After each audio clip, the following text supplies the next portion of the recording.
जय महाकाली, महालक्ष्मी, महासरस्वती, माँ कामाख्या। जय भैरव बाबा, जय सद्गुरुदेव महाराज। श्रीमद् देवी भागवत महापुराण प्रथम खंड के पंचम स्कंध में चतुर्थ अध्याय की कथा हम लोग सुनेंगे। इंद्र का देवताओं तथा गुरु बृहस्पति से परामर्श करना तथा बृहस्पति द्वारा जय पराजय में देव की प्रधानता बतलाना। व्यास जी बोले, हे राजन, दूत के चले जाने पर इंद्र ने भी यम, वायु, कुबेर तथा वरुण इन देवताओं को बुलाकर यह बात कही। रंभ का पुत्र महाबली दैत्यराज महिषासुर इस समय वरदान के अभिमान में मदोन्मत्त हो गया है। वह सैकड़ों प्रकार की माया रचने में पारंगत है। हे देवताओं, स्वर्ग प्राप्ति की कामना करने वाले उस लोभी महिषासुर के द्वारा भेजा गया दूत आज ही यहाँ आया था। उसने मुझसे इस प्रकार बात की, हे शक्र, तुम तत्काल देवलोक छोड़ दो और अपनी इच्छा के अनुसार जहाँ जाना चाहो वहाँ चले जाओ। अथवा हे वासन, महान महिषासुर का सेवक तो स्वीकार कर लो। वे दैत्यराज महिषासुर बड़े दयालु हैं। वे आपके लिए किसी जीविका का प्रबंध अवश्य कर देंगे।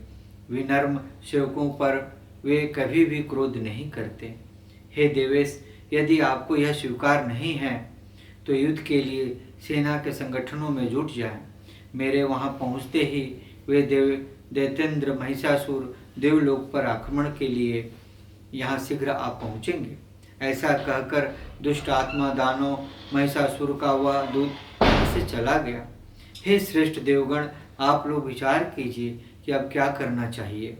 हे देवताओं, स्वयं बलवान होते हुए भी अत्यंत दुर्बल शत्रु की भी अपेक्षा नहीं करनी चाहिए। अपने बल का अभिमान करने वाले बलशाली तथा सदा उद्यमशील शत्रु की जो विशेष रूप से अपेक्षा नहीं करनी चाहिए। अतः हम लोगों को अपने बल तथा विवेक के अनुसार पुरुषार्थ अवश्य करनी चाहिए। जीत अथवा हार तो देव के अधीन रहती है। इस परिस्थिति में संधि की भी संभावना नहीं है, क्योंकि नीच के साथ की गई संधि व्यर्थ सिद्ध होती है। अतएव बार बार विचार करके केवल सज्जनों के साथ ही संधि करनी चाहिए।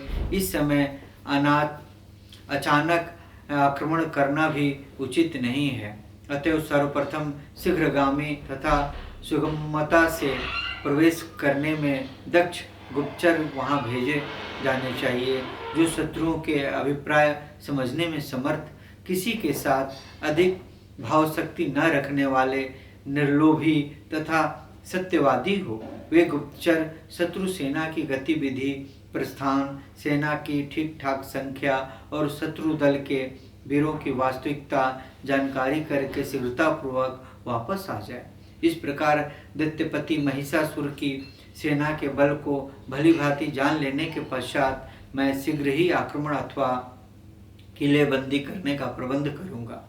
सर्वदा भली भांति सोच समझकर बुद्धिमान मनुष्य को कार्य करना चाहिए, क्योंकि बिना विचार किए अचानक किया गया कार्य हर तरह से दुखदायक ही होता है। अतएव बुद्धिमान मनुष्यों को सम्यक रूप से विचार विमर्श करके ऐसा कार्य करना चाहिए जो सुखकर हो।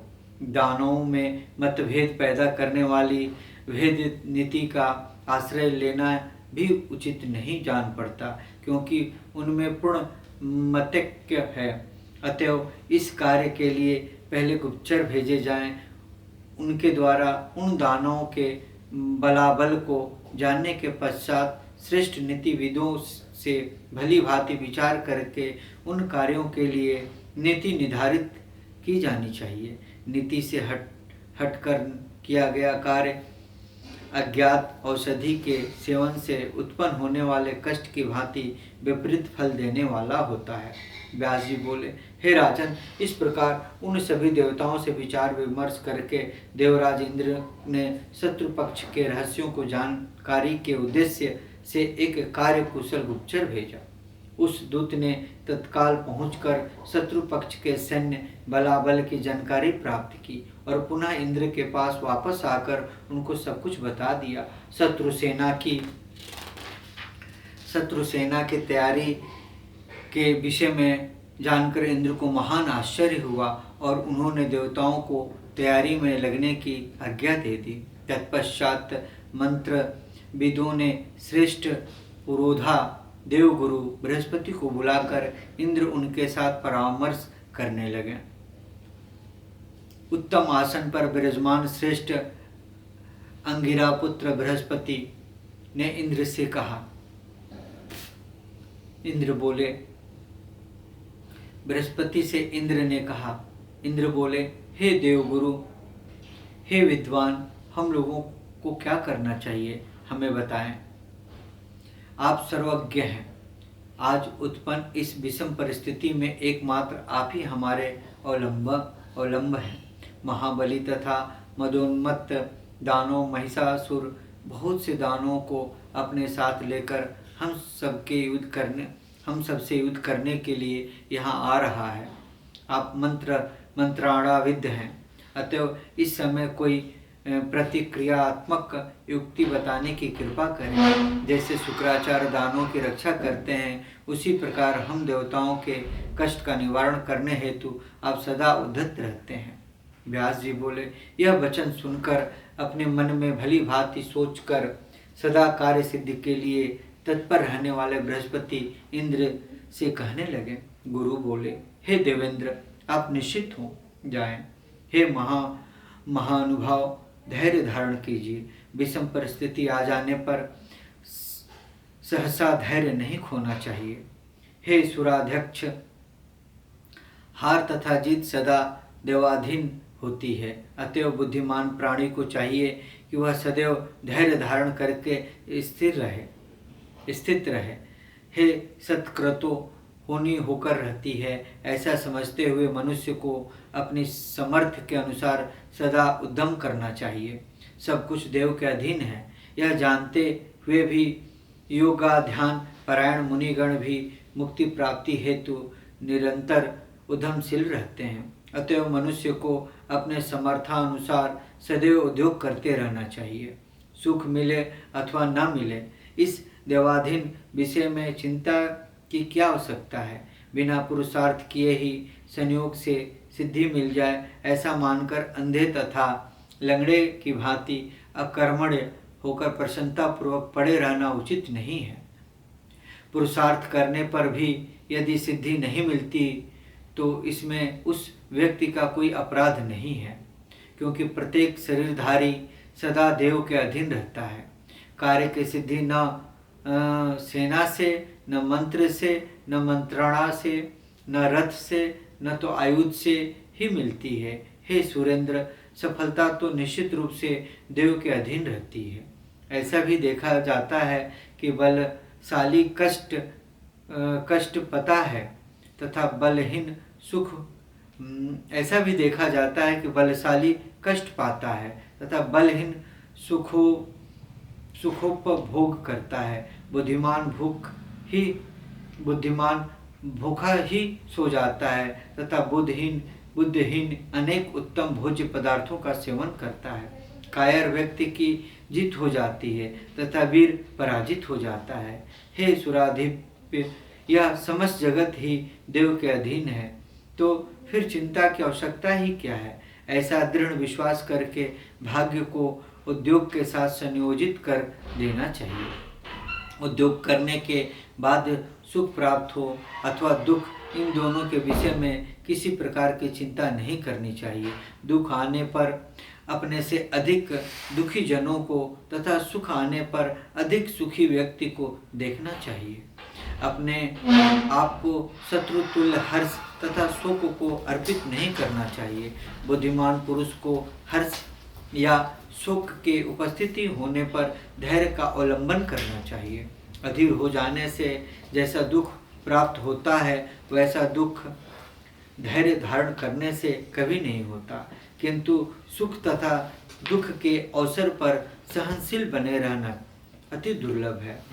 जब हर्ष अथवा शोक उत्पन्न हो तब अपनी बुद्धि से निश्चित करके उनसे अप्रभावित बने रहना चाहिए। वैसी परिस्थिति में सोचना चाहिए कि दुख क्या है और यह दुख किससे होता है, यह दुख किससे होता है। मैं तो सदा सदा गुणों से रहित और अविनाशी हूँ। मैं तो 24 तत्वों से भिन्न आत्म तत्व हूँ। तब सुख अथवा दुख से मेरा क्या प्रयोजन। भूख तथा प्यास का संबंध प्राणों से, शोक तथा मोह का संबंध मन से एवं जरा तथा मृत्यु का संबंध शरीर से होता है। मैं तो इन 6 उर्मियों से रहित कल्याण स्वरूप हूँ। शोक तथा मोह शरीर के गुण हैं। इनके विषय में सोचने की मुझे क्या आवश्यकता है। मैं न शरीर हूँ, न तो इससे मेरा कोई संबंध है। मैं तो महदादि 7 विकृतियों, एक प्रकृति तथा 16 विकारों से पृथक रहने वाला सदा सुख स्वरूप हूँ। मैं न प्रकृति हूँ न तो विकृति हूँ, तब मुझे दुख किस बात का। हे देवेश, अपने मन में ऐसा निश्चय करके आप ममता रहित हो जाइए। हे सत्य यज्ञकृता इंद्र, आपके दुख नाशक का यही प्रधान उपाय है, क्योंकि ममता सबसे बड़ा दुख है तथा निर्मरता सबसे बड़ा सुख है। हे सचिपते, संतोष से बढ़कर सुख का कोई भी स्थान नहीं है। अथवा हे देवराज, यदि आपके पास ममता को नष्ट करने वाला ज्ञान का अभाव हो तो प्रारब्ध के विषय में विवेक का आश्रय लेना परम आवश्यक है। बिना भोग के प्रारब्ध कर्मों का नाश कभी नहीं हो सकता। हे आर्य, सभी देवता आपके सहायक हों तथा केवल आपकी बुद्धि सहायक बने। जो होना है वह तो होकर ही रहेगा। तब सुख अथवा दुख के विषय में चिंता क्या। हे महाभाग, सुख के उपभोग से पुण्य का क्षय होता है और दुख के भोग से पाप का नाश होता है। अतएव बुद्धिमान पुरुष को सुख क्षय की स्थिति में हर प्रकार के प्रसन्नता का अनुभव करना चाहिए। अथवा हे महाराज, यदि आपकी इच्छा हो तो विधिवत परामर्श करके आप यत्न करने में तत्पर हो जाइए। प्रयत्न करने पर भी जो होना होगा वही होगा। श्रीमद् देवी भागवत महापुराण प्रथम खंड के 5वें स्कंध में 4th अध्याय। ओम ततस्तम।